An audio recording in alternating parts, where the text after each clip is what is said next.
Hey guys, it's Serge here. One of the things that I talked about in the first quarter or the first part of 2015 was that the rising dollar that we saw was going to be marginally better um, for more U.S. domestic exposed companies, more like the small caps like the Russell 2000 and some other things as well.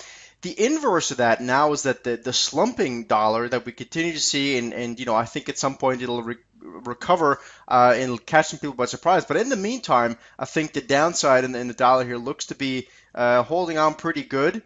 And so the inverse of that would be that the Russell 2000 would be something to marginally avoid over, say, the S&P 500. So let me just quickly show you what I mean here on this chart to sort of contextualize this a little bit more. So, for example, you see the dollar index there represented by the UUP ETF in purple, and it started rising, of course, around the mid part of last summer.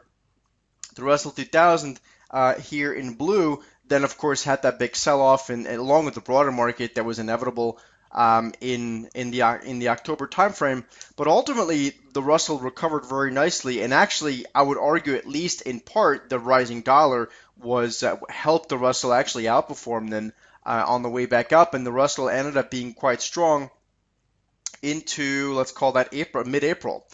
The problem is the dollar topped out in mid-March, and after topping out in mid-March, and we'll zoom in a little bit more, you can see it started making lower highs, and ultimately this is now weighing on the Russell 2000. So I would think the Russell 2000 here, assuming that the dollar continues to go lower, is not something you really want to chase higher at the very least.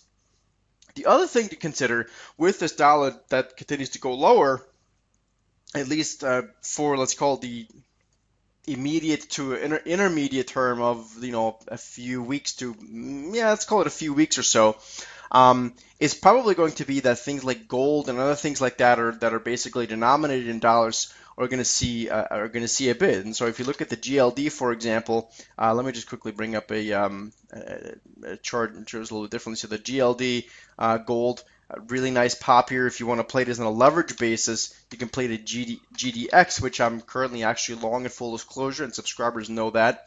We got long yesterday. So this is the gold miners ETF.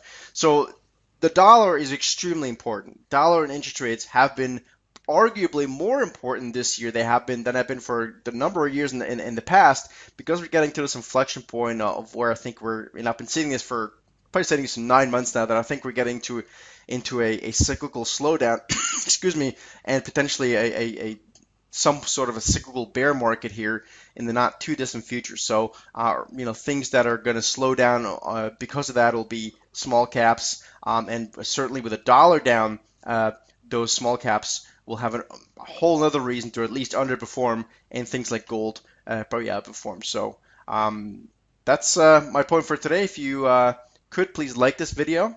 You can hit me up on Twitter. My Twitter handle is SteadyTrader.